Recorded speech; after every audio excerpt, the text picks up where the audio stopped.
जीवन में मुन्ना का कलीसिया हम जानता है कि वो परेशानी और तकलीफ और क्लेश सगने वाला दूसरा और तीसरा शताब्दी का कलीसिया को दर्शाता है। इधर प्रभु यीशु मसीह बोल रहा है, तुम लोग इस दुनिया में रहने के टाइम कष्ट और क्लेश सहना पड़ेगा, है ना। बहुत क्लियरली बोल रहा है,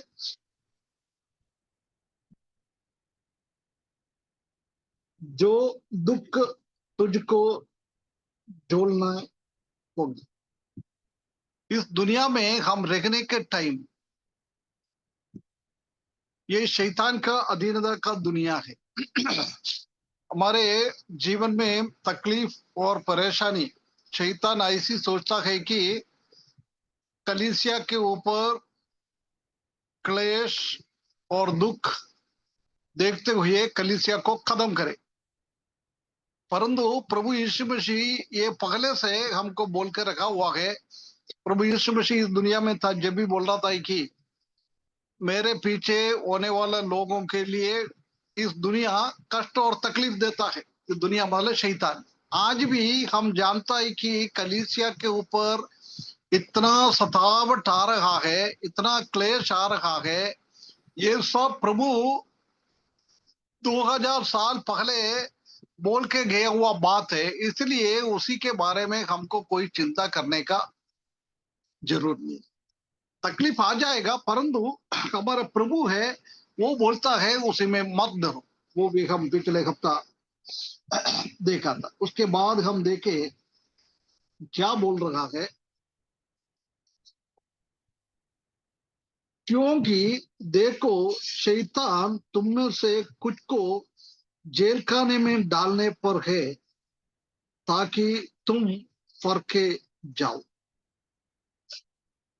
अभी देखो आजकल मसीही विरोधी लोग मसीही लोगों के विरुद्ध में आकर पुलिस वाला आके कई प्रभु का दास लोगों को, विश्वासी लोगों को बंदी गृह में डालता है, जेल खाने में डालता है। ये एक्चुअली वो मनुष्य नहीं कर रहा। इधर बहुत क्लियरली प्रभु यीशु मसीह बोल रहा है, तुमको कुछ लोगों ने पकड़ के कौन डालेगा जेल खाने में? कौन डालेगा? मसीह विरोधी लोग। अरे बाप रे, क्या लिखा है इधर? शैतान डालेगा। शैतान। हाँ, कौन डाले? ये मसीही विरोधी लोगों से सब काम करवाता है शैतान। वो लोग को इतना ये नहीं है, शैतान उन लोगों के अंदर ऐसी ऐसी गलत काम करवाता है, उसी के पीछे का काम शैतान का है। इसलिए हम कभी भी, इसलिए प्रभु यीशु मसीह बोल रहा है, तुमको सताने वाले को तुम कभी भी उसको गलत ना समझना है, उनके लिए प्रार्थना करना है, उनके लिए माफी करना है। इसलिए हम मनुष्यों से माफी करना, वो हमको सताने वाला ये लोग नहीं है, उसी के पीछे शैतान का काम है ना। इसलिए हमेशा हमको ध्यान रखना है कि हमारे पीछे मसीही लोगों को प्रभु यीशु मसीह की सच्चा काम है, वो शैतान जानता है। इसलिए शैतान आरंभ से हम जानता है कि ये कैसे भी मसीही लोगों को खत्म करने के लिए शैतान ने आरंभ से ही काम किया। आज भी उसी का टाइम खत्म होने वाला है समझकर वो बहुत बहुत तेज से ये काम आजकल बढ़ाता जा रहा है। पूरा दुनिया में हम देख सकता है, कई मसीही राष्ट्र है, देश है, उधर भी आजकल सतावट हम देख सकता है, क्योंकि शैतान मनुष्यों के द्वारा ये सब करवाता है। उसके बाद क्या बोल रहा है, तुमसे कुछ को जेल खाने में डालने पर जेल खाने में डालेंगे। ये ना, ये पहला शताब्दी में इतना लोगों को जेल खाने में नहीं डालता था, बहुत कम लोगों को बंदी गृह में डालता था। उसी टाइम का बंदी गृह का हालत आज का जैसा नहीं है। बहुत खतरनाक था। बैठने के लिए जगह नहीं है, रुकने के लिए जगह नहीं है, पाँव नहीं हिला सकता है, हाथ नहीं हिल सकता है, सब दूर से बांध के रखता है। वही एक स्थिति का उसी टाइम का जेल खाना, प्रिसन। ये प्रिसन किसको दर्शाता है? हमारे ऊपर आने वाला सतावट को दर्शाता है। कलीसिया के ऊपर, स्मिर्ना का कलीसिया के ऊपर कितना सतावट आएगा। प्रभु यीशु मसीह ने ये कलीसिया चालू होने से पहले इसी बात को लिखा हुआ। प्रभु यीशु मसीह ने इसी बात को लिखा हुआ है। हमारे जीवन में बहुत सारा सतावट, बहुत सारा क्लेश, बहुत सारा परेशानी हमारे जीवन में आएगा। कई कई लोगों को बंदी गृह में भी जाना पड़ेगा ना। इसलिए हम अभी तैयार रहे। हो सकता है हमारे जीवन में भी ऐसी समस्या आएगा, एक दिन हमको भी बंदी गृह में जाना पड़े। इसलिए बंदी गृह में जाने के टाइम हमको टेंशन होने का कोई बात नहीं। उसके लिए हमको तैयारी रखना है। 2000 साल पहले प्रभु यीशु मसीह ने इसी बात को बता दिया है। आपके सामने ऐसी ऐसी स्थिति आएगा। इसलिए एकदम, ये एकदम की चीज नहीं है, अचानक आया ऐसा चीज नहीं है। हम प्रभु यीशु मसीह ने भविष्यवाणी 2000 साल पहले किया हुआ है, वही बात आज कलीसिया के ऊपर हो रहा है।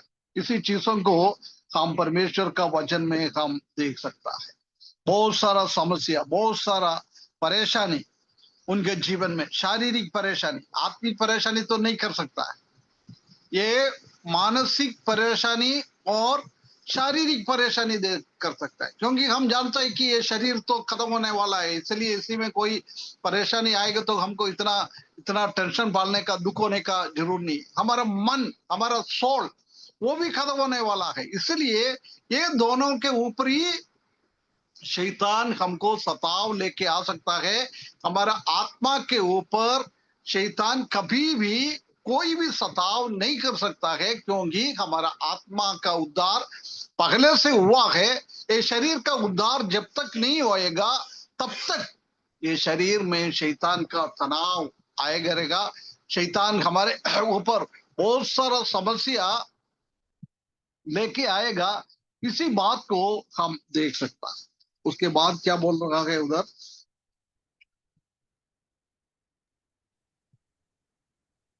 ताकि तुम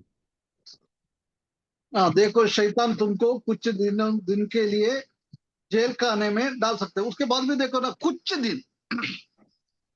कभी भी शैतान हमेशा के लिए विश्वासी लोगों को बंद नहीं कर सकता है। कुछ दिन के लिए कर सकता है, थोड़ी दिन के लिए कर सकता है, हो सकता है कुछ साल के लिए कर सकता है। अभी हम देख सकता है कितना मसीही विरोधी लोग आकर, ये पुलिस वाला पकड़ता है, कई कई ज्यादा तो महीने के अंदर ही छोड़ता है ना। ये कुछ दिनों के लिए है, हमेशा वो लोग कर नहीं सकता है। ये भी प्रभु यीशु मसीह ने उसको अनुमति देता है। वो अनुमति के हिसाब से ही ये बात करता है, कुछ दिनों के लिए, है ना। इसलिए पौलोस ने लिखा है, ठीक है वो तो बाद में मैं बताता हूं, है ना। इधर कुछ दिन के लिए जेल खाने में करना पड़ेगा, और तुम्हें 10 दिन तक क्लेश उठाना होगा। 10 दिन तक क्लेश उठाना पड़ेगा। ये 10 दिन की बात अलग अलग लोग अलग अलग रीति से इसका इंटरप्रिटेशन, इसका अर्थ निकालता है ना। पहला है,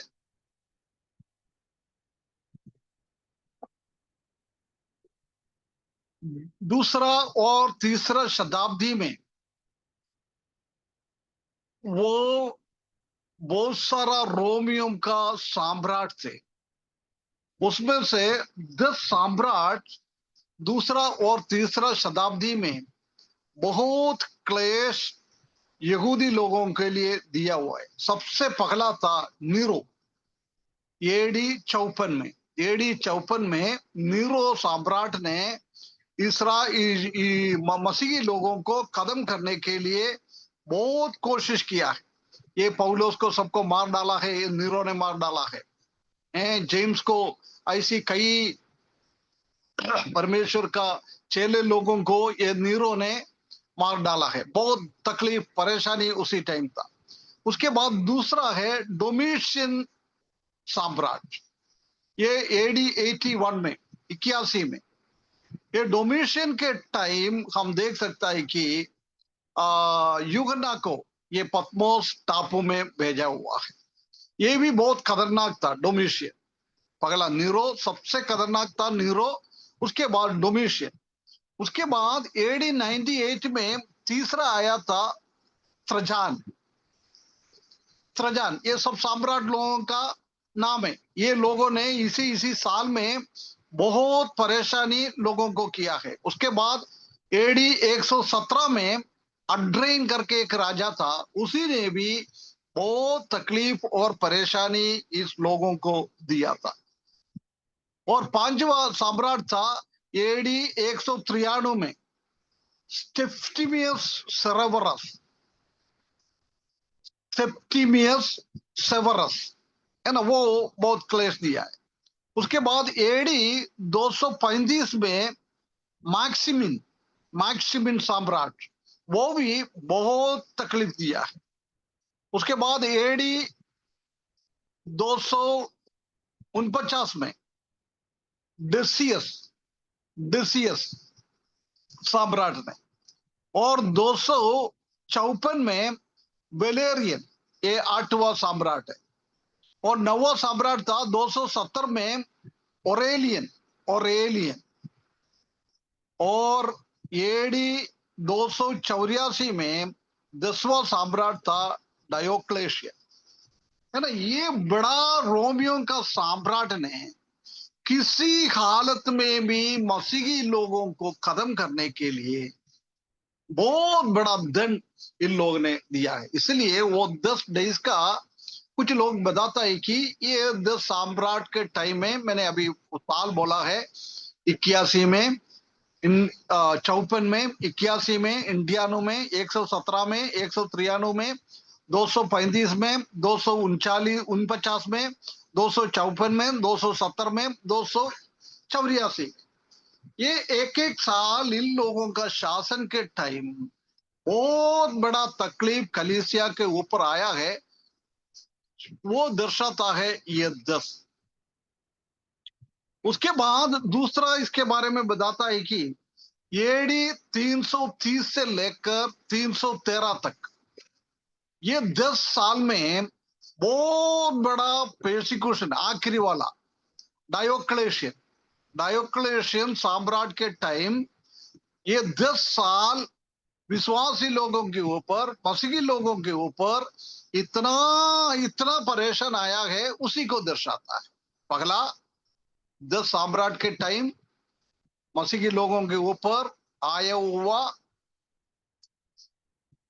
क्लेश और परेशानी को बता रहा है।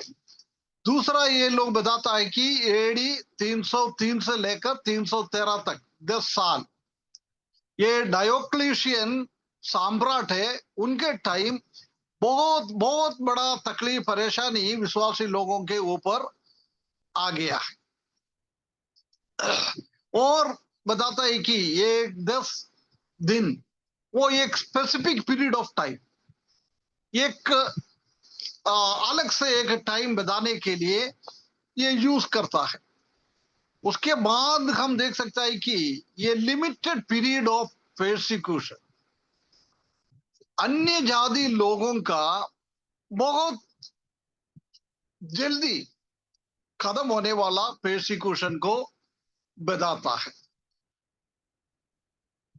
ना। समझ में आ रहे? आ रहा है।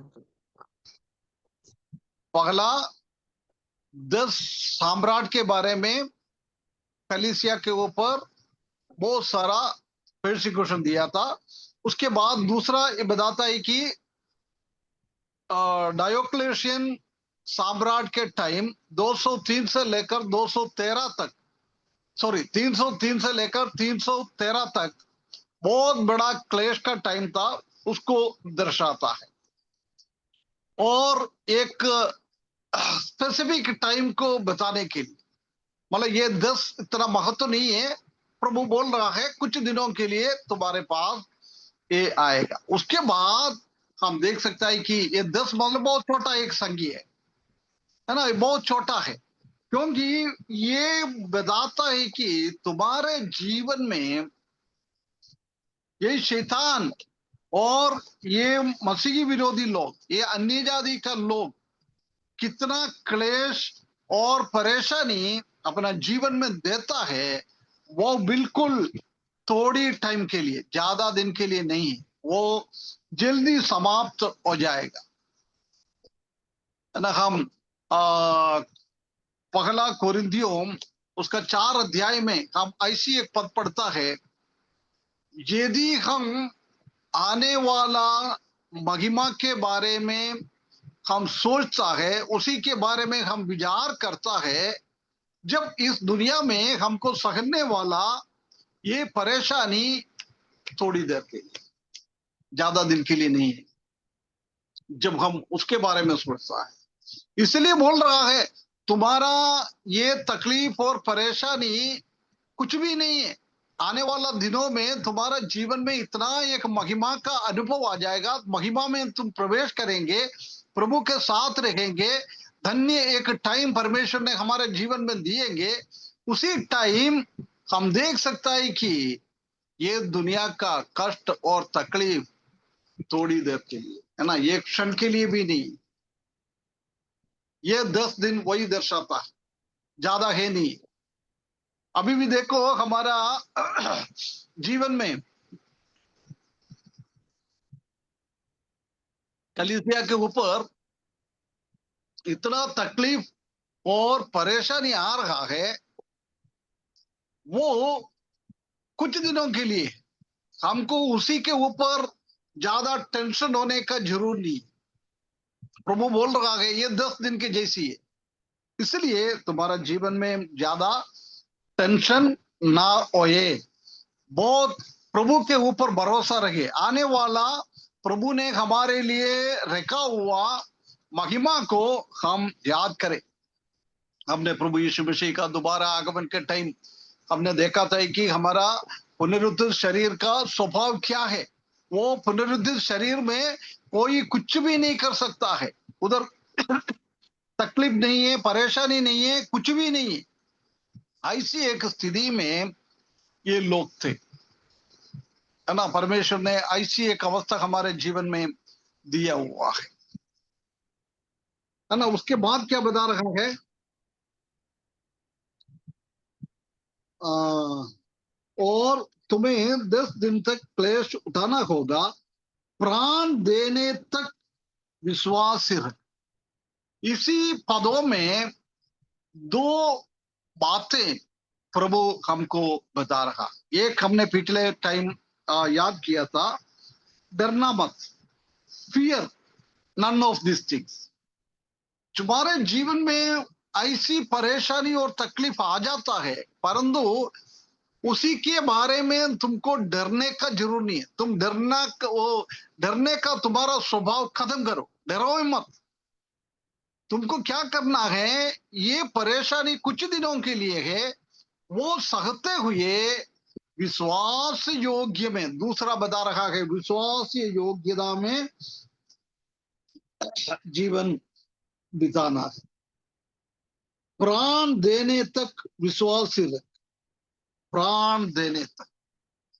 ये लोग ज्यादा है तो हमारा प्राण ले सकता है, इसके अलावा कुछ भी नहीं कर सकता है ना। हमारा प्राण ये लोग लिएगा तो भी हमारा आत्मिक जीवन में और प्रभु यीशु मसीह आने के बाद हम प्रभु के साथ रहेंगे, उसी में उसी का कोई भी फर्क नहीं पड़ता है।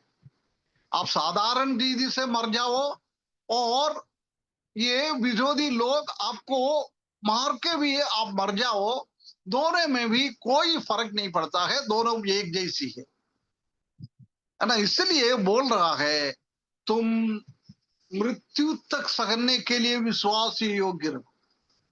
मृत्यु तुम्हारे जीवन में आएगा तो भी प्रभु यीशु मसीह को तुम लोग ना छोड़े, प्रभु का नाम खराब ना करे, प्रभु का नाम के विरुद्ध में हम कुछ अपशब्द ना बोले।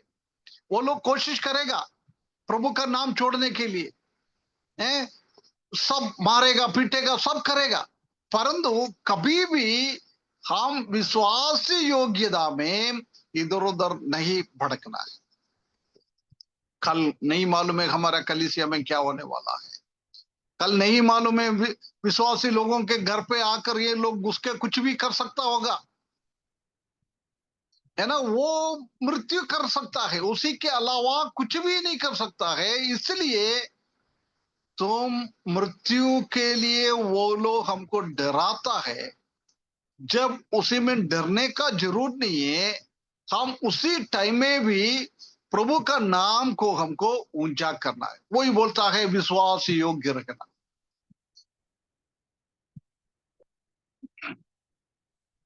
हमारे जीवन में हमेशा हमेशा हम प्रभु के लिए विश्वास योग्यता में रखना है। अनडू द डेथ, मृत्यु तक, मृत्यु सहने का भी तुम्हारे जीवन में ऐसी मौका आएगा, परंतु तुम उसी में भी क्या है प्रभु के लिए अपना जीवन देने के लिए तैयारी रखो। प्रभु का नाम कभी खराब ना करना। हम जानते हैं कि कई कई कई जगहों में कई प्रभु का दास लोग आजकल इतना मृत्यु नहीं हो रहा है, परंतु पहले के सदर टाइम में बहुत सारा लोग ना, फिलाडेल्फिया कलीसिया का टाइम जब वो अंधकार के अंदर से बाहर आ गया है, वो प्रभु के वचन में आया है। जब हम जानता है कि सुसमाचार पूरा दुनिया में शेयर कर रहा था, जब कितना लोगों को पकड़ के मारा है, कितना लोगों को मारा है, बहुत सारे लोगों को मारा है। अभी हमारे सामने कई साल पहले ओडिशा में हम देख सकता है कि वो ग्राहम सेल्स और उनको और उनका दो बच्चे को वो रात में सेवा करके आ रहा था, कहीं सो रहा था गाड़ी में ही, वो गाड़ी को जलाया है, उसको जिंदा मार डाला। ऐसी कई लोग वो पहले बिहार में कई लोग प्रभु के लिए जीवन दिया हुआ एक स्टेट है, कई लोगों को मार डाला, परंतु वो मृत्यु के टाइम में भी विश्वास योग्य रखना है। हम बिल्कुल हमारा मसीह के ऊपर का भरोसा और प्रभु यीशु मसीह का नाम हमको खराब नहीं करना है। इसलिए हमको प्रभु क्या चाहता है, हम विश्वास योग्य रखना है, हमेशा हम विश्वास योग्य रखना है।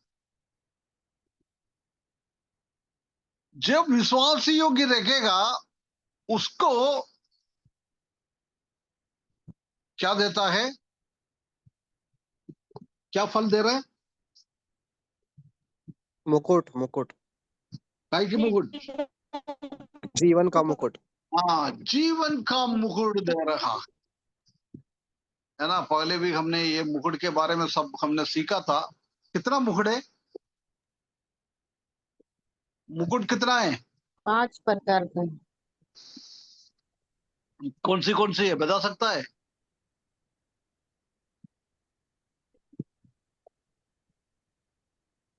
हेलो, बता सकता है कौन सी मुकुट का नाम? जो जय पाता है, न मुरझाने वाला मुकुट, हाँ, आनंद का मुकुट, नाम मुरझाने वाला मुकुट, और आनंद का मुकुट, आनंद का मुकुट, जीवन का मुकुट, जीवन का मुकुट, धार्मिकता का मुकुट, धार्मिकता का मुकुट, महिमा के मुकुट। महिमा का मुकुट, है ना। ये सब अभी अभी हमने प्रभु यीशु मसीह का दूसरा आगमन के टाइम, जजमेंट सीट ऑफ प्रभु यीशु मसीह का न्याय के सिंहासन के सामने खड़े होने के टाइम ये प्रतिफल का अभी अभी तो सीखा था। ये 5 मुकुट है, उसी में से ये मुकुट है जीवन का मुकुट। जीवन का मुकुट मतलब प्रभु के लिए कौन विश्वास योग्यता के साथ गवाही देते हुए अपना जीवन को प्रभु के लिए दिया है, उन लोगों को मिलने वाला मुकुट है जीवन का मुकुट। ना इसलिए हम प्रभु के लिए हमारा जान देना पड़ेगा। तो भी प्रिय भाइयों बहनों, हमको कोई टेंशन होने का जरूर नहीं है, हम उसी में आनंदित हो जाए। क्योंकि जब प्रभु यीशु मसीह के सिंहासन के सामने हम खड़े हो जाएंगे, जब वो जीवन का मुकुट प्रभु हमको दिएगा, है ना, उसी के लिए हमको तैयारी रखना है। जीवन का मुकुट हमको पाने के लिए रखना। उसके बाद क्या बोल रहा है? प्राण देने तक विश्वास रख तो मैं तुझे जीवन का मुकुट दूंगा। 11वें पद, जिसके कान हो वो सुन ले।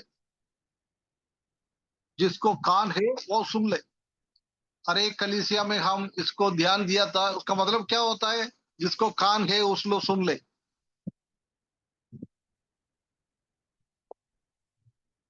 हेलो, उसका मतलब क्या है? जिसको कान है वो सुन ले। जो सुन सकता है वो सुनता। मतलब मतलब जिसमें जो सुन सकता है, जो कान है उसके। और जैसे हम देखते हैं किसी कान है वो नहीं सुन सकता, जैसे मूर्ति।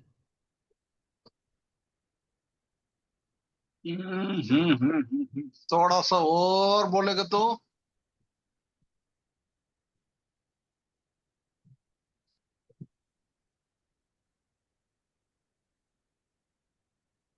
जिसको कान है वो सुन लो। उसका मतलब एक एक एक व्यक्ति के लिए ये मैसेज है ना। पहले बोला है स्मिरना कलीसिया के लिए लिखो। उसके बाद बोल रहा है हर एक व्यक्ति के लिए, मतलब जिसको कान है, मतलब एक एक व्यक्ति के बारे में बोल रहा है। एक एक व्यक्ति के लिए प्रभु ने ये मैसेज दे रखा है। कभी हम ऐसा ना सोचे ये स्मिरना का कलीसिया के लिए दे रखा है इसलिए इससे मेरे को क्या लेने देना, ऐसा नहीं है। ये हर एक विश्वासी के लिए 2000 साल पहले ये बात प्रभु यीशु मसीह ने स्मिरना का कलीसिया के लिए दिया है। वो बात 2025 में रहने वाला हमारे लिए भी वो लागू है। इसमें से कोई भी बच नहीं पाता है, सबके लिए, है ना, हर एक व्यक्ति के लिए ये मैसेज है। आज रहने वाला लोगों के लिए भी ये मैसेज है। कोई भी इसी में से अलग नहीं है ना। इसी बात को हमको ध्यान देना है। ये विश्वासी के लिए, मतलब ये मेरे लिए। पगला पगला पाग में लिखा ना, स्मुरना का कलीसिया को दूत की ये लिख। उसका मतलब उधर हम देख सकता है कि ये जॉर्ज जॉन के लिए ये दूत को लिखो, है ना। एक एक व्यक्ति के लिए वो स्मुरना का कलीसिया के जगह में हम हमारा नाम लिख सकता है। हर एक व्यक्ति के लिए ये मैसेज दिया हुआ है। आज 16 लोग जुड़ा है। ये जॉर्ज जॉन के लिए है, एनोश मसीह के लिए है, राजेंद्र भाई के लिए, अभिषेक के लिए है, आरती के लिए है, गौरव के लिए है, महिमा के लिए है, नानसी के लिए है, राहुल के लिए है, रेगा भवानी सिस्टर के लिए है, रेगा मसीह सिस्टर के लिए है, रोशनी सिस्टर के लिए है, सीधा सिस्टर के लिए, संजू सिस्टर के लिए, विजय के लिए, विवेक के लिए, है ना। कितना लोग अभी देख नाम बोलेगा तो एक तो अट गया, है ना। ये हर एक व्यक्ति के लिए ये दूध है। इसी में से कोई भी अलग नहीं हो सकता है। विश्वास किया हुआ लोग, प्रभु को उद्धार पाए हुआ लोगों को ये मैसेज दिया हुआ। इसलिए पवित्र आत्मा प्रभु यीशु मसीह बोल रहा है जिसके पास कान हो वो सुन लो। उसके बाद क्या बोल रहा है?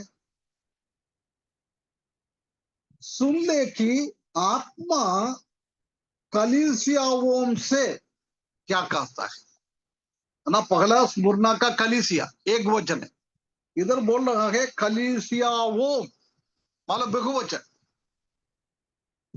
ये हर एक कलीसिया के लिए, उसी टाइम एशिया माइनर में कितना कलीसिया था, 7 नहीं है, उससे भी बढ़कर है वो कलीसिया के लिए। और पिछले 2000 साल से कितना कलीसिया दुनिया में आया है, अभी भी दुनिया में कितना कलीसिया है, वो हर एक कलीसिया के लिए ये बात लिख कर रखा हो। वो भी किसने लिखा है बोल रहे हैं?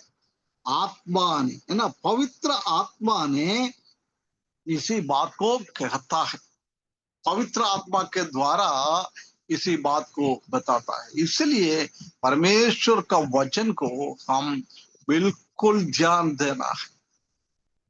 तिमोथियों का 3:16 में हम देख सकता है कि ये प्रभु ये परमेश्वर की मुंह से निकलने वाला श्वास है परमेश्वर का वचन में, है ना। इसलिए ये हमारा जीवन में आत्मिक जीवन का उन्नति पाना है तो आत्मा के अधीनता में हमको रखना है।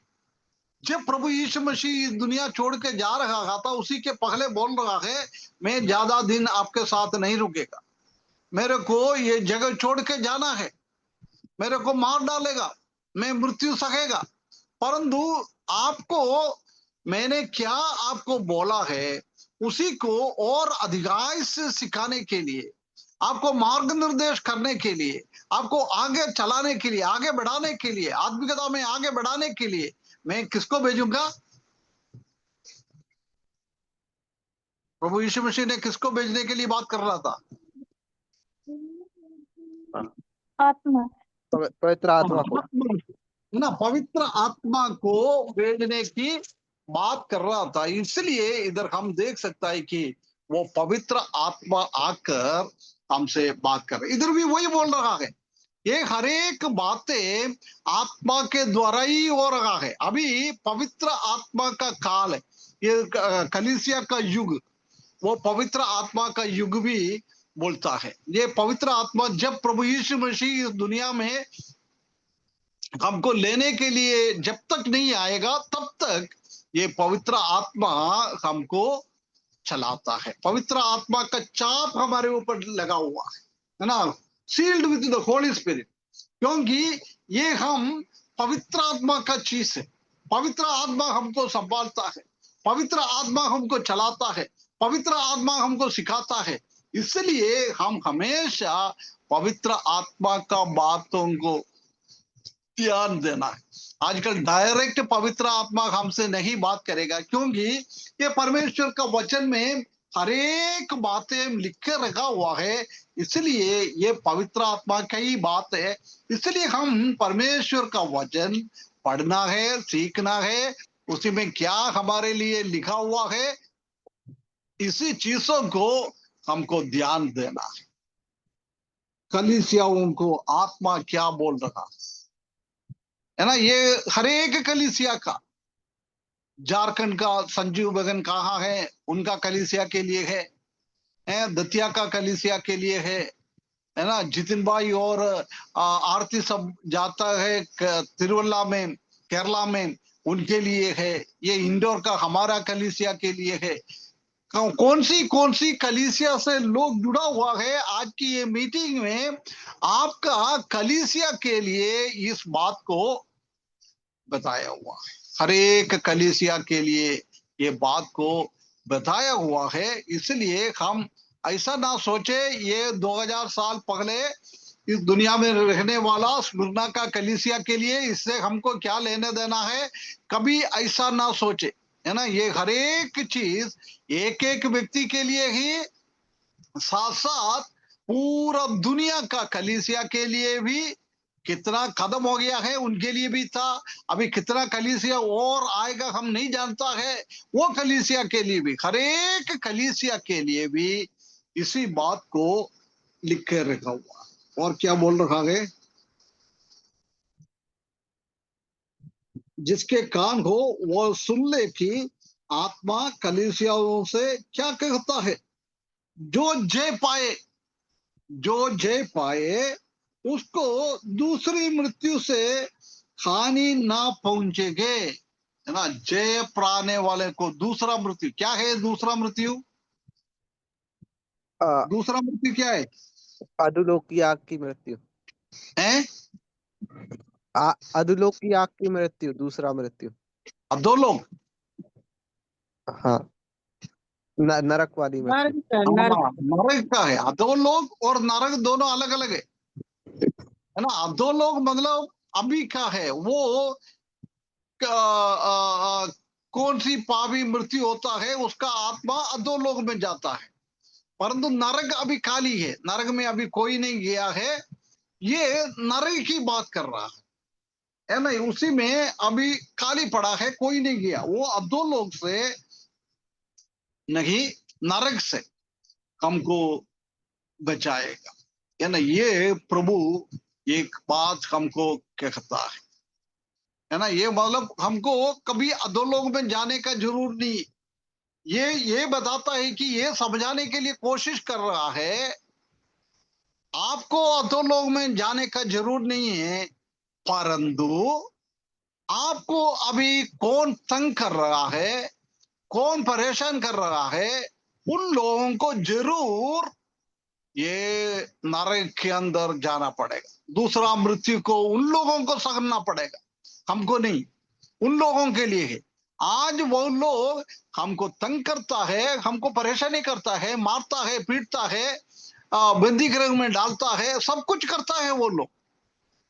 परंतु एक दिन ऐसी होएगा, वो लोग परमेश्वर का बहुत बड़ा क्रोध, नरक, आग की झील,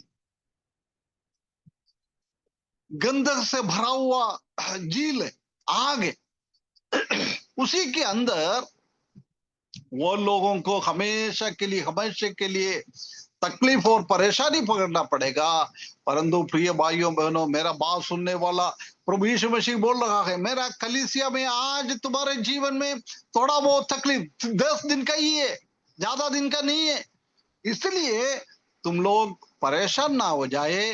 तुमको कौन मारता है, कौन पीटता है, ये लोग हमेशा हमेशा के लिए वो आग की झील के अंदर जाएंगे, है ना। इसलिए प्रभु पवित्र आत्मा उनको सांत्वना देने के लिए इसी बात को कहता है, तुम लोगों को ये दूसरा मृत्यु सहना नहीं पड़ेगा। उसका एक मतलब यही है कि तुमको अभी तकलीफ और परेशानी दे रहा है, उन लोगों को ये मृत्यु सहना पड़ेगा। देखो, इसलिए हमको अभी हमारे ऊपर आने वाला कोई भी तकलीफ परेशानी कितना भी हो, उसके बारे में हमको चिंता करने का जरूर नहीं है। क्योंकि एक दिन हमारे सामने हम ये दूसरा मृत्यु से बचकर हम स्वर्ग में जाएंगे। परंतु इन लोग कहाँ जाएगा? दूसरा मृत्यु में जाएगा, नरक में जाएगा, उल्टा हो जाएगा।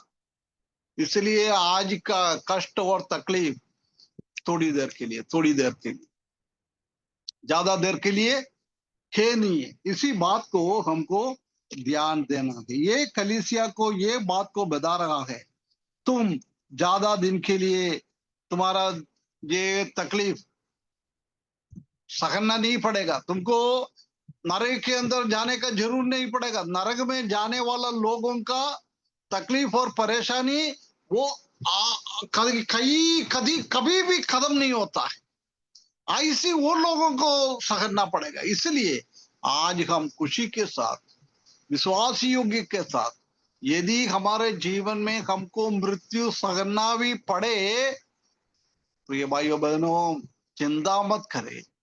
प्रभु का महिमा के लिए हम सहे। तलवार लेके आएगा, बंदूक लेके आएगा, मार डालेगा हमको, परंतु हम उससे डरकर हम प्रभु का नाम को इनकार ना करें। विश्वास में हम मजबूत बने। हमको मारने के लिए लोगों के सामने हमारा छाती बिछाकर दिखाए, हम प्रभु का बच्चा लोग है, मार डालेगा तो मारो भैया, कोई भी प्रॉब्लम नहीं है, हमको टेंशन नहीं है ना। इसलिए वो शद्रक मेशक अबेदनगो ने नबूकदनेस्सर से क्या कहा था?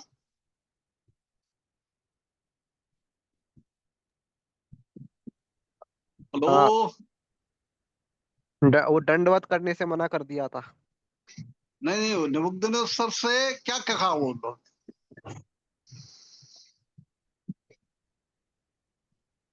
हमारा परमेश्वर हम्म।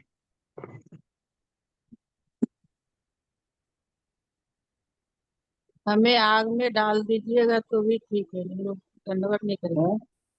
क्या क्या? हमें आग में डाल देना है तो डाल दीजिए, लेकिन दंडवत नहीं करेंगे आपके बनाए हुए।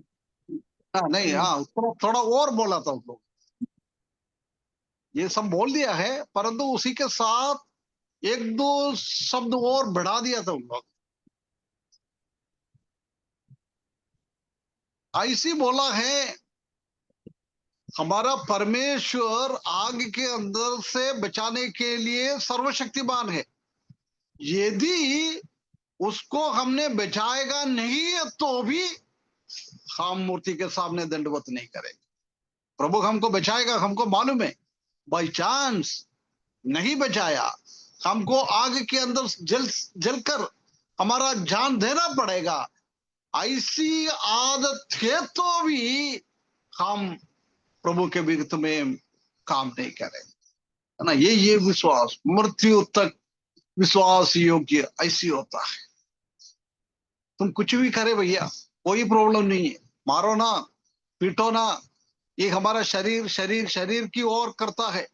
इसलिए पर रोमियो के किताब में लिखा है, हमारा देह को तकलीफ देने वाले को कभी भी हमको डरने का जरूर नहीं है। हमारा देह ये नाशमान शरीर है, ये एक दिन खत्म होने होएगा। ये शरीर के साथ हम स्वर्ग में प्रवेश नहीं कर सकता है। इसलिए ये नाशमान शरीर में हमारे जीवन में कोई तकलीफ और परेशानी देता है, उसके बारे में हमको चिंता करने का जरूरत। हम मृत्यु तक हम ये बात हमारा हृदय में रखो ना। कल हो सकता है मसीह की विरोधी लोग शैतान के द्वारा हमारा जान लेगा, हमारे कलीसिया में घुसेगा, सबको मारेगा, ये समझ लो। ये कब अभी हम हमारे दिमाग में ये बात को रखना है, क्योंकि अभी का टाइम बहुत बहुत शैतान को मालूम है, अभी ज्यादा दिन है नहीं है उनके लिए। इसलिए वो आजकल इतना इतना काम कर रहा है, इतना काम कर रहा है। इसलिए उसी में हम डरने का जरूरत नहीं। हम हमारा मृत्यु परमेश्वर के लिए देना पड़ेगा तो भी हम विश्वास योग्यता के साथ हमारा जीवन बिताए, है ना। थोड़ी देर का ये परेशानी को हम भूल जाए, उसी को ध्यान ना दे, उसी के बारे में कभी सोचो मत। हम आने वाला चीजों को, हमारे भविष्य के बारे में, हमारे जीवन में कॉन्फिडेंस है तो हम स्वर्ग की ओर देख रहा है, प्रभु यीशु मसीह के आगमन को हम देख रहा है, प्रभु यीशु मसीह के साथ हम शासन करेंगे, वो बात को हम देखता है।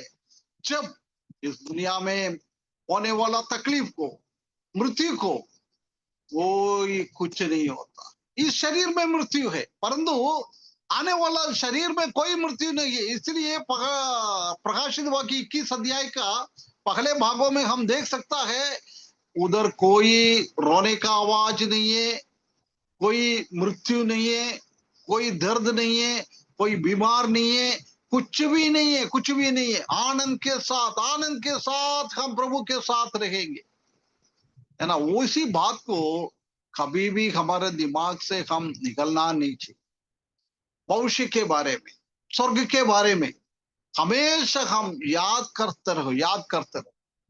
जब इस दुनिया का तकलीफ परेशानी को हम महत्व नहीं दे पाएगा, यदि मेरा जीवन में आशा है नहीं, मैं स्वर्ग के बारे में नहीं सोच रहा है, प्रभु यीशु मसीह आएगा उसके बारे में मैं नहीं सोच रहा है, प्रभु यीशु मसीह के साथ में सिंहासन में बैठेंगे वो नहीं सोच रहा है, प्रभु यीशु मसीह के साथ में शासन करेंगे वो नहीं सोचता है, नया यरूशलेम के बारे में हम नहीं सोचता है, नया पृथ्वी के बारे में हम नहीं सोचता है। जब ये समस्या हमारे लिए बहुत बड़ा हो जाता है, परंतु इसी बात को सबको हम हमेशा हमारे दिमाग में रखेगा तो इस दुनिया का तकलीफ और परेशानी कुछ भी नहीं है। स्मरणा का कलीसिया का जैसी हमारा हालत हो रहा है आजकल। परंतु प्रिय भाइयों बहनों बच्चों, कभी भी हम विश्वास में नीचे ना जाए, प्रभु का नाम खराब ना करे। प्रभु का नाम में विश्वास के साथ, मजबूत विश्वास के साथ, मजबूत विश्वास होना चाहिए। थोड़ा बहुत विश्वास की बात है, मैं नहीं बात कर रहा है। स्ट्रॉन्ग फेथ एक हमारे जीवन में होते हुए हमारा जीवन को बिताने के लिए, हमारा आने वाला दिनों में ऐसी ऐसी सब समस्या आएगा वो सोचते हुए, आने वाला चीजों को याद करते हुए, हमारे जीवन में मृत्यु आए, तूफान आए, पहाड़ आए, कुछ भी आए, कांटों का रास्ता है पूरा भरा हुआ है, परंतु हमको उसी को टेंशन नहीं पालना है। एक दिन ऐसी एक जगह में हम पहुंचेगा, आनंदी आनंदी आनंदी आनंदी है, परमानंद है उधर, है ना। उसी जगह के लिए हम देखकर इस दुनिया में विश्वास योग्य के साथ प्रभु के लिए मरना है तो मरे, प्रभु ने जीना चाहता हो तो जिए, मरेगा तो भी जिएगा तो भी हम प्रभु का नाम में विश्वास योग्य रखना है। पौलुस हमेशा यही याद करता था, मैं मृत्यु के द्वारा प्रभु की यीशु मसीह के पास जाना मेरे लिए बहुत लाभ समझता है। इस दुनिया में जीवन बिताना मेरे लिए इतना लाभ नहीं है, परंतु इस दुनिया छोड़कर मैं प्रभु के पास पहुंचा है, वो मेरा जीवन में बहुत बड़ा एक लाभ है ना। वो लाभ की चीजों को याद करते हुए विश्वास योग्यता के साथ हमारा जीवन बिताने के लिए परमेश्वर इस वचन के द्वारा हमको मदद करे, उसके बड़े नाम की महिमा हो।